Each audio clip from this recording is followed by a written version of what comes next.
Echoes of eras, Nazca Lines, ancient messages from the sky. The desert that speaks. In the vast emptiness of southern Peru lies a desert so dry that not even time seems to move. Wind whispers across a plain of pale sand and rust-red stones, and beneath that silence stretches a message older than empires. Etched into the earth itself are immense figures, birds with wings hundreds of feet wide, a monkey coiled in impossible proportion, a spider whose legs stretch across the ground like the spokes of a wheel. These are the Nazca Lines, humanity's most enduring question, written on the skin of the world. They cover an area larger than some modern cities, and yet, for centuries, no one on Earth could truly see them. Only from above, from an altitude no human in their time could reach, do their full shapes reveal themselves. Who made them? Why were they made? And what kind of civilization would choose to speak not to the people walking the earth, but to the sky itself? To understand the lines, we must first understand the people who made them, the Nazca. Long before the Inca, before the Spanish, even before the rise of the Maya far to the north, the Nazca flourished between 200 BCE and 600 CE. They lived in one of the most unforgiving landscapes on Earth, a plateau caught between the Pacific Ocean and the towering Andes Mountains. It receives almost no rain, sometimes less than a centimeter a year. Yet from this desolation rose a culture that mastered water, art, and engineering with a quiet brilliance the world would not rediscover for centuries. The Nazca were not a single unified kingdom, but a tapestry of small communities connected by faith and ritual. At the heart of their existence was the struggle for water. They built puquillos, underground aqueducts that spiraled deep into the earth, channeling hidden groundwater to their fields. Some of these aqueducts still function today, a silent testament to knowledge lost to time. Their pottery bursts with color, reds, oranges, and whites painted with animals, plants, and supernatural beings. Through these artifacts, we see their world, a place where nature and spirit were one. The Nazca did not separate the physical from the divine. The wind was a god, the mountain a guardian, the river a spirit.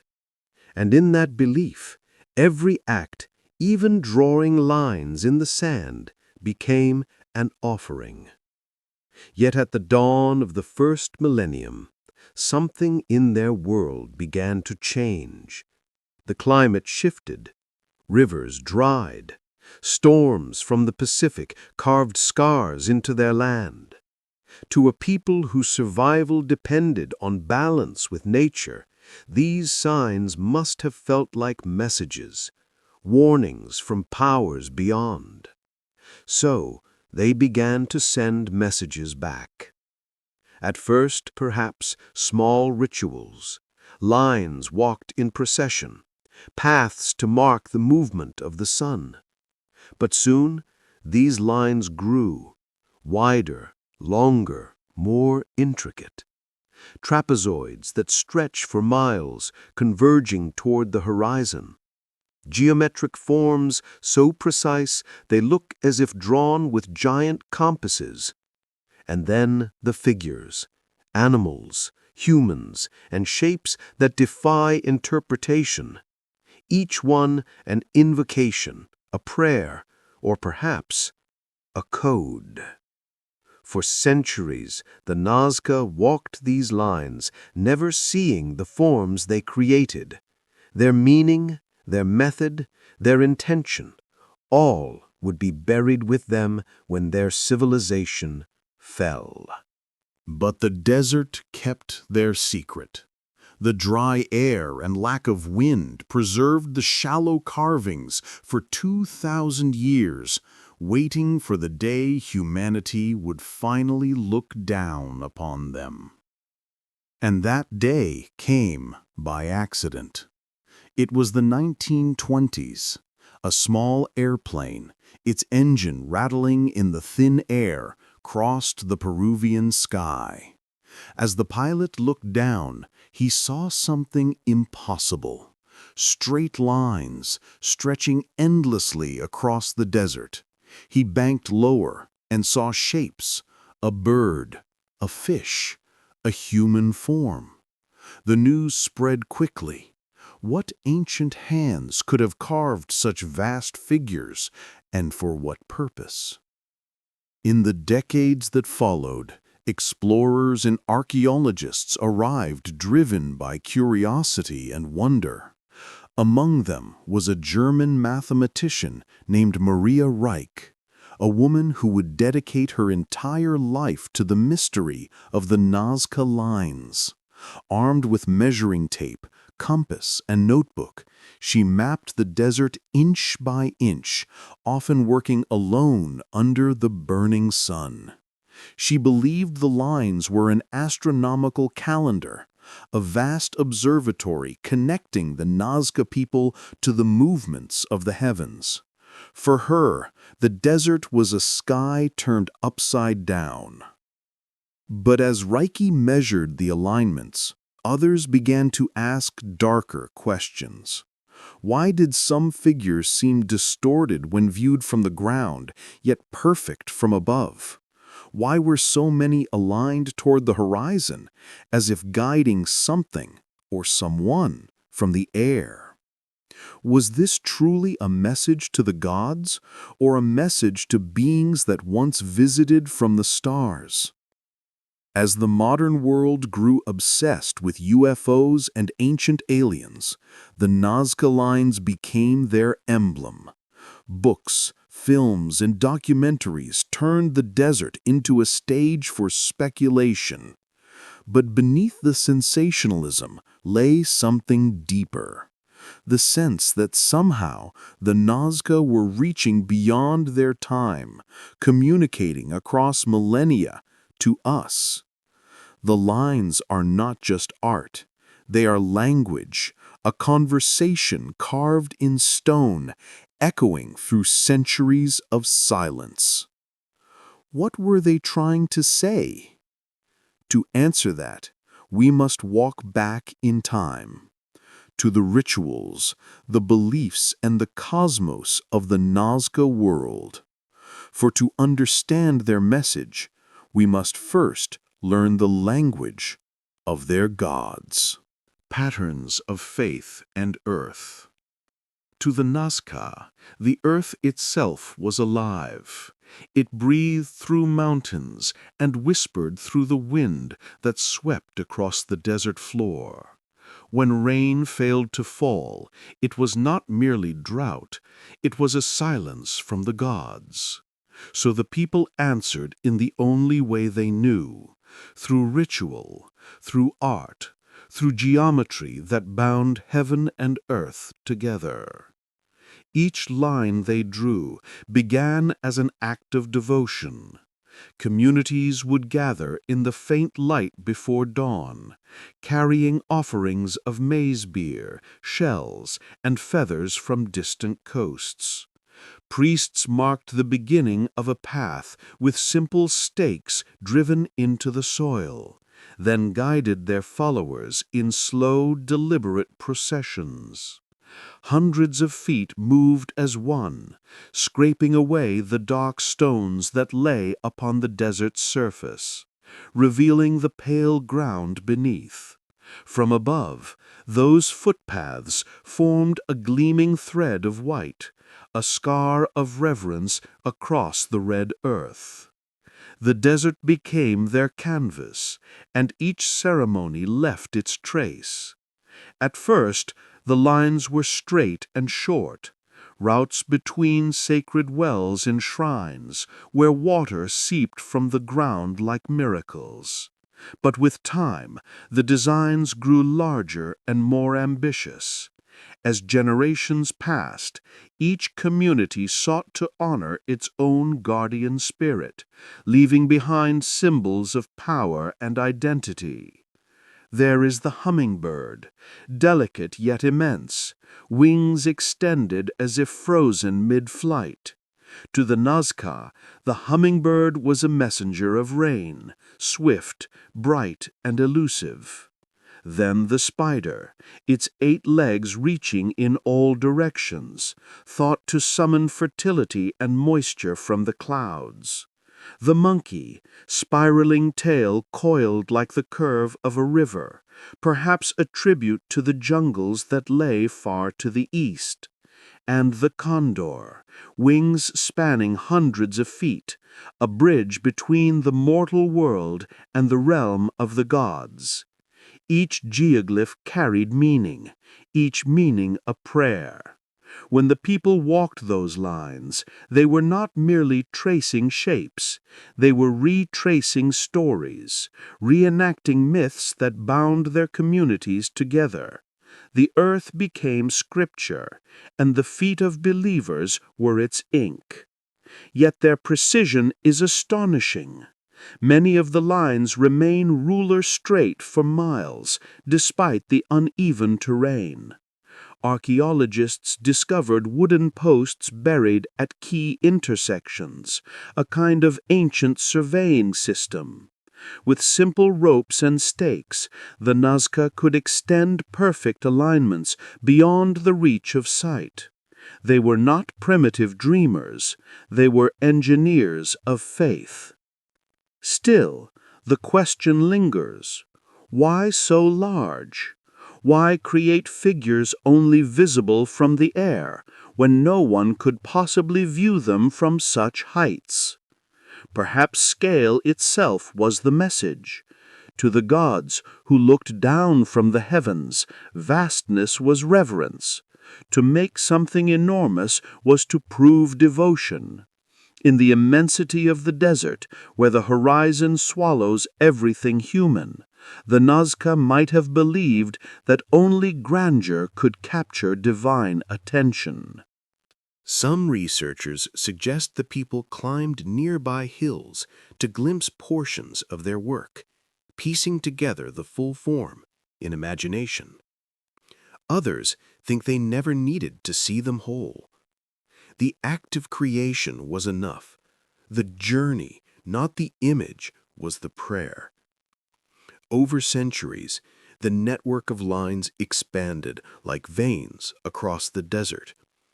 Straight paths intersected with spirals, trapezoids, and crosses. From above, it looks almost mathematical, as though an unseen hand drafted a cosmic circuit board. Each section appears to radiate from specific points, aligned roughly with mountains, the sea, or celestial events. Even today, many lines point toward the rising or setting sun during solstices, or toward stars that once dominated the Nazca sky. Coincidence or deliberate design? To the Nazca, the heavens were a map of destiny. They charted their lives by constellations, not the constellations we name today, but shapes born of their own imagination. Serpents, water spirits, and celestial rivers. When those stars moved, so did the seasons. When they vanished, so did the rains. The sky dictated survival. Perhaps the lines on earth were meant to mirror that celestial order, a reflection of the universe carved into the ground. Maria Reich once wrote that the desert was, quote, a mirror turned to the sky. She believed the Nazca had inscribed their cosmology on the earth so the gods would never forget their devotion. But to others, The accuracy of those alignments hinted at knowledge too advanced for its time. How could an ancient people, with no written language and limited tools, design such massive shapes with geometric perfection? Were they guided by some lost science, or by visitors from beyond? Modern scholars caution against the lure of the extraordinary, reminding us that human ingenuity often surpasses our assumptions. Yet the sense of wonder remains. The idea that our ancestors might have looked upward and found inspiration not only in stars, but in the possibility of company among them, is a testament to imagination itself. By 400 CE, the Nazca civilization was at its height. Their valley fields bloomed with cotton, maize, and beans. Trade routes stretched to the coast and into the high Andes. Priests oversaw rituals that united thousands, perhaps gathering entire regions in shared devotion. The lines became highways of faith, linking sacred sites in processions that may have lasted for days. But even as their art flourished, their world began to crack. The weather changed again. El Niño storms tore across the coast, flooding their irrigation canals. Earthquakes shattered the fragile desert crust. The gods, it seemed, had turned away once more. In desperation, the Nazca expanded their lines, creating new figures, more elaborate, more desperate pleas carved into the earth. They walked farther, prayed longer, offered more. Still, the rains did not come. When archaeologists studied soil layers around the geoglyphs, they found traces of erosion and sand deposits that spoke of ecological collapse. The desert had swallowed the Nazca slowly, turning fertile valleys into dust. By 600 CE, the Nazca civilization faded into silence. The wind erased their cities, their language, their names. Only the lines endured, too vast for time to destroy, too strange for history to ignore. For more than 1,000 years, the desert slept under its veil of mystery. Travelers passed nearby without ever realizing what lay beneath their feet. Villages rose and fell. Empires marched across continents. But the Nazca's silent messages waited. Messages written not on paper or stone, but on the face of the earth itself. When the modern world finally rediscovered them, humanity stood at the dawn of flight. For the first time, we could rise into the sky and see what the Nazca may have intended to be seen. What they carved, we finally beheld. It was as if across 2,000 years, the message had finally reached its recipient. Rediscovery and the eyes of the sky.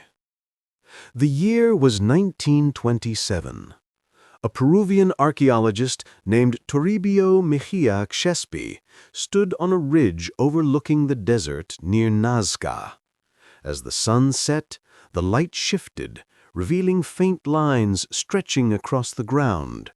He followed them, tracing their paths with curiosity but no clear understanding. At the time, there were no airplanes in the region, no way to truly see what those lines became when viewed from above.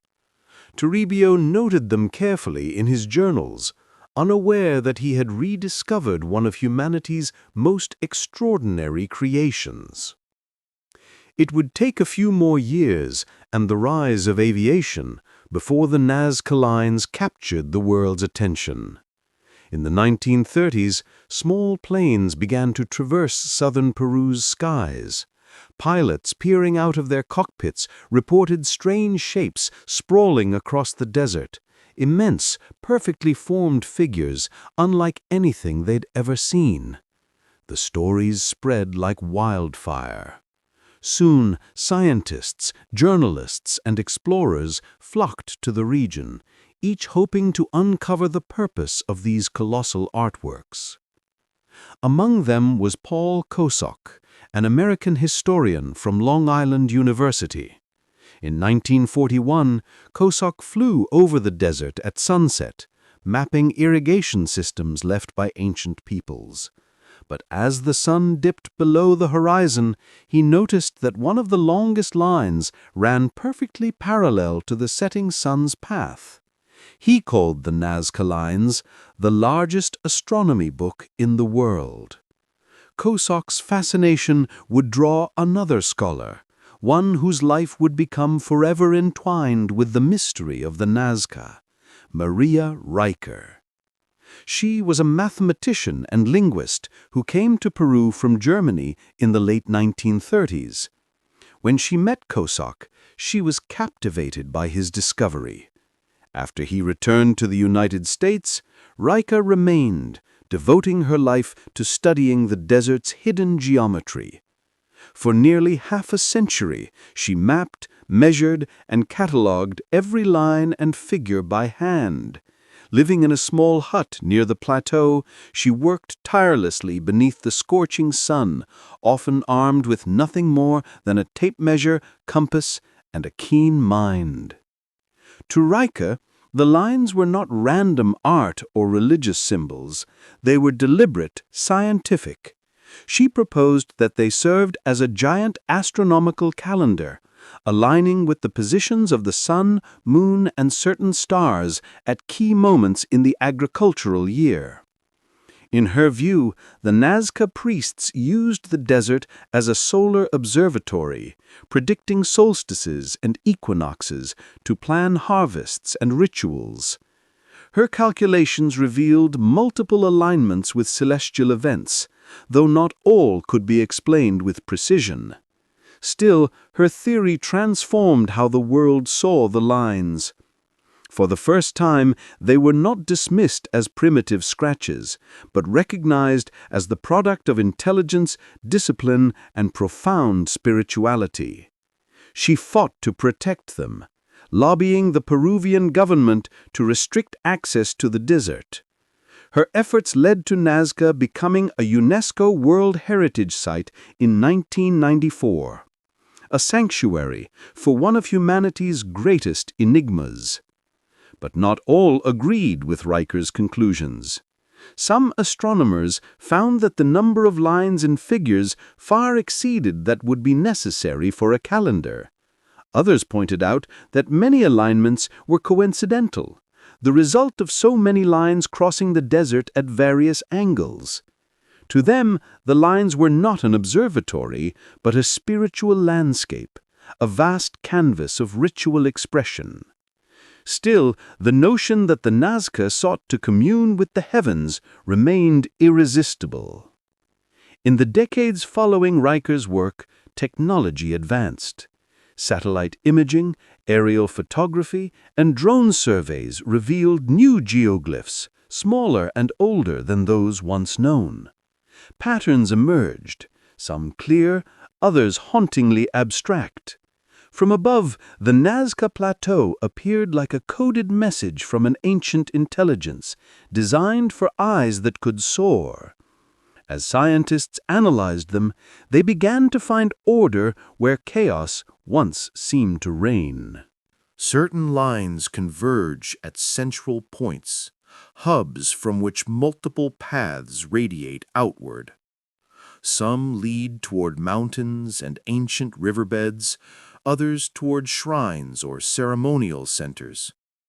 To archaeologists, these patterns suggest a network of ritual walkways connecting the living to the sacred geography of the land. But even that explanation leaves gaps. Why, for instance, are some trapezoids miles long, their edges meticulously parallel? Why do others terminate abruptly at cliffs or vanish into open sand? If they were meant only for human procession, why design them with such scale and precision? It was around this time, the 1960s and 70s, that alternative theories began to capture public imagination. Swiss author Erich von Däniken published Chariots of the Gods, arguing that the Nazca Lines were landing markers for extraterrestrial spacecraft. He pointed to the geometric runways, the sheer scale, and the apparent aerial perspective of the designs. According to him, ancient people may have witnessed visitors descending from the sky and sought to communicate through the only language they had, art and devotion carved into the very earth. Mainstream scholars dismissed von Däniken's ideas as fantasy. Yet the theory found a vast audience. Television programs, films, and novels transformed the Nazca Plateau into a symbol of the unknown. For many, it became proof that humanity's past might have been far stranger and more connected to the cosmos than conventional history allowed. The fascination was not entirely misplaced. Even without invoking alien visitors, the Nazca Lines remain inexplicable in their emotional gravity. They are both cosmic and intimate, at once messages to gods and expressions of human longing. A people facing drought, uncertainty, and the vast silence of the universe reached out to something greater than themselves. Whether to deities, to ancestors, or to beings of the sky, they sought to be seen. Modern researchers continue to probe the desert using LiDAR mapping, infrared imaging, and satellite analysis. Every few years, new figures emerge, hidden beneath layers of dust, invisible to the human eye until revealed by machines orbiting hundreds of miles above. In one case, Japanese scientists identified over 100 previously unknown geoglyphs, many depicting humanoid shapes unlike any others. They may predate the famous lines by centuries, suggesting the tradition began earlier than anyone imagined. These discoveries hint that the Nazca Lines were not a single project, but a living tradition, evolving across generations. Some were ceremonial walkways, others territorial markers, still others perhaps astronomical references.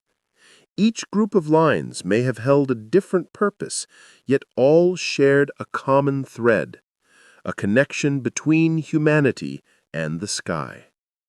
And so, from the 20th century onward, two interpretations grew side by side, one of science, one of wonder. To the scholar, the lines are a reflection of human ingenuity and faith. To the dreamer, they are whispers from another world.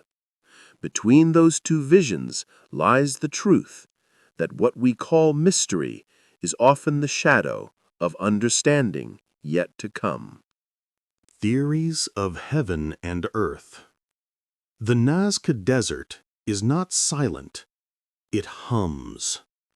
On certain days, when the wind curls along the plain, grains of sand slide over stone and create a low vibration, a sound too faint to record, but easy to imagine. It is in that hush between wind and sun that most visitors begin to ask the same question: what did these lines truly mean? Archaeologists, astronomers, and storytellers have each offered their answers, weaving a tapestry of theories that spans science and myth alike. The first, and perhaps simplest theory, is that of the sacred path. According to this view, the lines were ceremonial walkways traced by pilgrims during rituals of renewal. The Nazca may have walked these paths in rhythmic procession, carrying offerings, chanting prayers to the gods of rain and fertility. Each step would have deepened the groove in the desert crust, transforming an act of devotion into a mark of permanence. In this interpretation, the figures were not meant to be seen, but felt, maps of movement rather than images. The second major interpretation is astronomical. The desert, some say, was a reflection of the heavens, a diagram of celestial order. Certain lines do align with sunrise and sunset at solstices. Others point toward bright stars, such as Sirius or Aldebaran. The hummingbird may echo the path of the sun at midsummer, its beak aimed toward the rising light. To a culture that depended on seasonal rain, such alignments could mark crucial agricultural moments: when to plant, when to harvest, when to offer thanks. Maria Reich believed this passionately. She once spent entire nights lying on the cold desert floor with a sextant, charting the heavens above the lines she had mapped by day. She saw in their geometry the same precision the sky revealed to her eye. Yet later studies found that not every line aligns with a celestial event. Many lead nowhere at all. Perhaps the Nazca were not mapping the stars themselves, but the cosmic principles they believed ruled existence: the balance of chaos and order, light and darkness, wet and dry. In that sense, the lines could be both astronomical and spiritual, the visible skeleton of their world view. A third theory looks not to the sky, but to the water beneath the earth. Modern researchers noticed that many trapezoids and straight paths correspond to underground aquifers and ancient riverbeds. From above, the patterns seem to radiate from the mouths of the puquios, those spiral wells that still draw water from the desert floor. Could the lines have marked invisible rivers, transforming the hidden flow of water into sacred geometry? If so, the figures of animals associated with rain, the spider, the frog, the hummingbird, take on a new logic: prayers drawn directly above the sources of life itself. But even as scientific explanations multiply, the sense of enigma deepens. Some geometric designs are so vast and complex that they challenge even modern surveyors. There are trapezoids whose sides remain perfectly parallel for miles, their ends squared as though cut by a giant's hand. Others resemble runways, stretching straight toward the horizon before ending abruptly in nothingness. Why such precision for a people who never built roads or wheels? It is here that myth and speculation converge. In the mid-20th century, popular imagination began to see the Nazca Plateau not as a temple of faith, but as a field of messages. To believers in the ancient astronaut hypothesis, the lines were beacons, signals etched for those who once came from the stars. They pointed to the heavens because they were made for those who descended from it. The trapezoids, they argued, were landing strips, the animal shapes, markers, or gifts. To support this, they noted that many cultures around the world tell stories of sky gods who taught agriculture and mathematics before vanishing into the clouds. Perhaps, they suggested, the Nazca simply followed in those celestial footsteps. Science offers no evidence for such visitors, yet the fascination persists because the mystery fits a deeper human pattern. Whenever we encounter something beyond our comprehension, we imagine contact. It is easier, and perhaps more comforting, to think someone greater left a message than to accept that ordinary humans achieved the extraordinary. What cannot be denied is the psychological reach of the lines. Standing among them, one feels both immense and insignificant. The horizon stretches forever, and the ground beneath seems etched with purpose. That feeling of connection to the earth, the cosmos, and something beyond both may have been exactly what the Nazca intended. In recent years, interdisciplinary teams have begun to merge these theories rather than oppose them.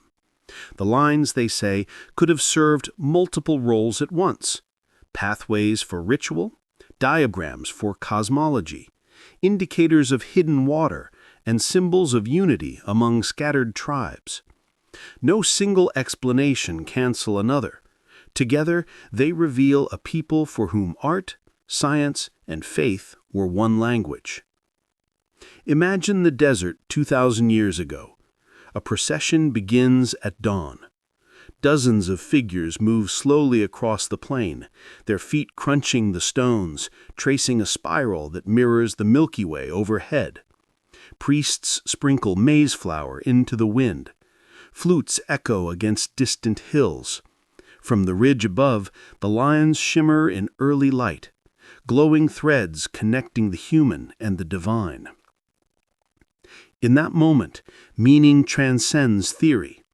The Nazca did not need to see their creations from above. They could feel them beneath their feet, sense their continuity with the stars they worshipped. They were, in essence, walking prayers. As centuries passed, those prayers hardened into permanence.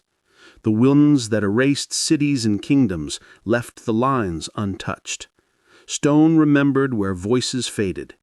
And so what began as an appeal for rain became an immortal dialogue between earth and sky. The modern mystery. The Nazca Plateau looks different today. From above, the shapes lie etched in quiet confidence, while new highways and towns creep ever closer. Tourists walk the viewing towers. Drones drift where condors once circled. And yet, even in an age that can map the surface of Mars, the desert still keeps part of its secret. In the last 2 decades, technology has given scholars eyes the Nazca could never have imagined. Satellite sensors read subtle variations in soil color. Radar pierces layers of sand. Drones fly low and capture details missed for generations. With every survey, new figures emerge. Simple lines at first, then faint outlines of birds, warriors, fish, and creatures that seem half real, half dream. More than 200 previously unknown geoglyphs have been recorded since 2015. Many are smaller than the famous ones and appear older, carved by cultures that may have preceded the Nazca themselves. These findings remind us that the story of the lines is not a single chapter, but a long conversation. Each culture that lived here added a verse. The plain became a palimpsest of belief, layers of prayer written, erased, and rewritten by time. Modern dating methods show that the designs were created across centuries. The earliest may date to 500 BCE, the latest to after 600 CE, when the Nazca culture was fading. This range tells us the practice was alive for nearly 1,000 years, a tradition so enduring that it survived changing dynasties, droughts, and the shifting of rivers. In that persistence lies its real wonder. Today's archaeologists combine satellite imagery with data modeling. They measure orientation, size, and relation to terrain. Patterns begin to surface: clusters of figures near water sources, groups of parallel lines pointing toward mountain passes, sequences of shapes arranged as though guiding movement across the plain. Some lines coincide with ancient footpaths still visible under the sand, supporting the idea of ritual processions. Others trace fault lines and hidden aquifers, suggesting practical as well as sacred intent.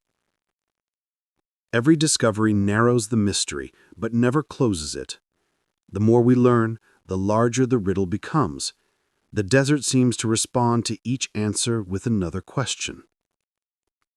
A new generation of Peruvian scientists views the lines not as symbols of isolation, but as evidence of connection. The people who made them were not lost dreamers, but engineers of landscape, astronomers, hydrologists, artists, and poets all at once. In a world without metal tools or beasts of burden, they transformed an empty plain into a sanctuary of meaning. Their silence speaks through geometry. Meanwhile, the legends persist outside the laboratory. Each year, documentaries and online theories revisit the possibility of ancient contact. High-resolution footage of the trapezoids, gleaming like runways in sunlight, revives talk of visitors from the stars. Scientists may shake their heads, but they cannot extinguish the appeal. The Nazca Lines sit exactly at the border between proof and imagination, where fact and wonder overlap. Perhaps that is why they endure in modern culture. They remind us of how easily the human mind leaps from curiosity to myth. Whether we believe in gods, ancestors, or travelers from the cosmos, we are acknowledging the same instinct, the need to reach beyond ourselves. Standing on the plateau today, one can sense that connection. The wind moves over the plain as it did 2,000 years ago. The sun carves long shadows across lines that refuse to fade. The same constellations rise from the horizon that the Nazca once watched. Somewhere, the hum of a drone replaces the beat of a drum, but the feeling is unchanged. Awe at something vast and deliberate. Conservation has become the new ritual. Local communities patrol the desert to prevent erosion and damage from vehicles. UNESCO funds protection zones. Scholars work with residents to map the geoglyphs before tourism overtakes preservation. The lines survive because people still care enough to guard them, just as ancient priests once cared enough to make them. Yet the deeper mystery is not how the lines were built, but why they still move us. We look down upon them from our satellites and aircraft, seeing what their makers never saw, and in doing so, we complete a dialogue across millennia. The Nazca created for eyes that might come later, for witnesses they could not imagine. In a sense, the prophecy has been fulfilled.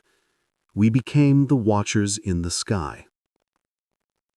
Each generation reads the lines anew. To some, they are a code of astronomy, to others, a call to gods or galaxies. To the people who live beside them now, they are identity and heritage, proof that the desert once spoke in human hands. The truth may include all these meanings at once, layered like the desert's own strata: science and spirit, logic and faith. The mystery of the Nazca Lines endures not because it hides the past, but because it reveals the timelessness of our questions. What forces shape us? What lies beyond the horizon? Who, if anyone, listens when we speak to the sky? In that sense, the desert is no different than ourselves. It holds its scars, reflects its light, and waits for understanding. And like the Nazca, we keep drawing lines across paper, across cities, across space, hoping that somewhere, someone, or something will see and answer. Echoes across time. Night over the Nazca Desert is unlike anywhere else on Earth. The air cools, the heat lifts, and the stars appear not as distant pinpricks, but as rivers of light. From horizon to horizon, the Milky Way arches like a bridge of silver dust. It is easy, under such a sky, to imagine how the ancients once felt, small, uncertain, yet deeply connected to something infinite. The lines below shimmer faintly under moonlight, invisible from ground level, yet always present. They're quiet now, but not silent. If one listens closely, the desert seems to breathe. The wind that once carried songs and prayers still moves over the same stones, tracing paths where thousands once walked. Each gust whispers fragments of memory, echoes of eras long past. Across 2 millennia, the world has changed beyond recognition. Empires have risen and fallen. Languages have vanished. But here, on this plain of dust and light, the marks of an ancient hand endure. It is as if time itself has chosen to keep this message intact, not for the gods, perhaps, but for us. Scientists continue to study the Nazca Lines, using every instrument at their disposal: LiDAR, ground-penetrating radar, artificial intelligence that can detect new shapes hidden in the sand. And yet, for all their precision, the core mystery remains untouched. The desert keeps its secret the way the ocean keeps its depths. Each answer opens another door. Each discovery deepens the question. Perhaps that is the point. The Nazca Lines may never have been meant to be solved, only understood through feeling. They are a mirror for our curiosity, a reminder of the human need to reach outward, to make meaning, to communicate with the unknown, to leave something behind that says, "We were here."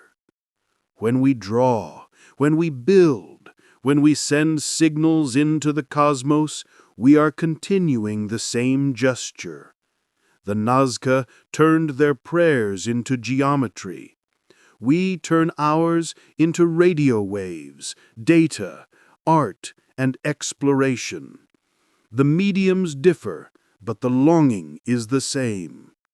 In the lines of the desert and the trajectories of our spacecraft lies a single question written in many languages: are we alone?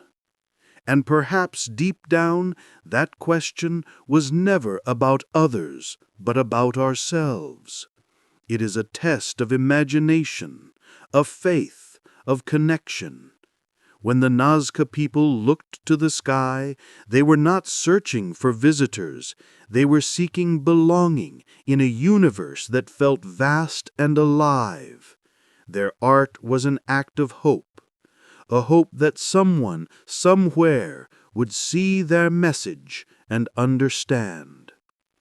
Standing at the edge of the plateau today, one feels that hope still vibrating beneath the sand. The lines extend toward the horizon, unbroken, undiminished. They have outlived their creators, their gods, their language, and even their purpose, and yet they endure. That endurance is their true miracle. Every civilization leaves behind its echoes: the pyramids of Giza, the stones of Stonehenge, the statues of Easter Island. But the Nazca Lines are different. They are not walls or monuments. They are gestures. They do not rise from the earth. They merge with it. Their power lies not in size or wealth, but in stillness. They speak softly across centuries in a language of dust and wind. In that stillness lies a truth about all human creation. Nothing lasts forever, but meaning does, if we care enough to search for it. Perhaps one night, thousands of years from now, when our own cities have faded into sand, someone, human or otherwise, will find traces of our own signals, our broadcasts, our beacons to the stars. And perhaps they will wonder, as we do now, Who drew these lines? What were they trying to say?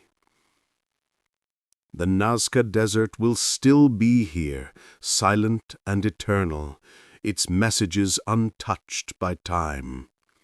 And in the hum of the wind, in the shimmer of starlight, the same question will echo once more, not as mystery, but as communion. Because, in the end, the Nazca Lines are not just messages from the past, they are a mirror for the present, proof that even in isolation, humanity has always reached outward, seeking connection, leaving behind not just evidence of existence, but expressions of wonder. The desert teaches us that the line between faith and science, between the known and the unknown, is not a wall, but a horizon. And like all horizons, it moves as we move. We will never reach it completely, but perhaps that is what keeps us walking forward, tracing our own paths across the endless plain. As the final light fades, the figures disappear once again into the sand. The monkey curls into shadow, the hummingbird dissolves into darkness, and the spider's legs stretch invisibly into the night. Only the stars remain, the same stars that guided the Nazca, the same that guide us still. And somewhere across the gulf of time, their voices whisper, "Look to the sky, remember us, we were here." Thank you for watching Echoes of Eras. Until next time, let the echoes of the past guide your future.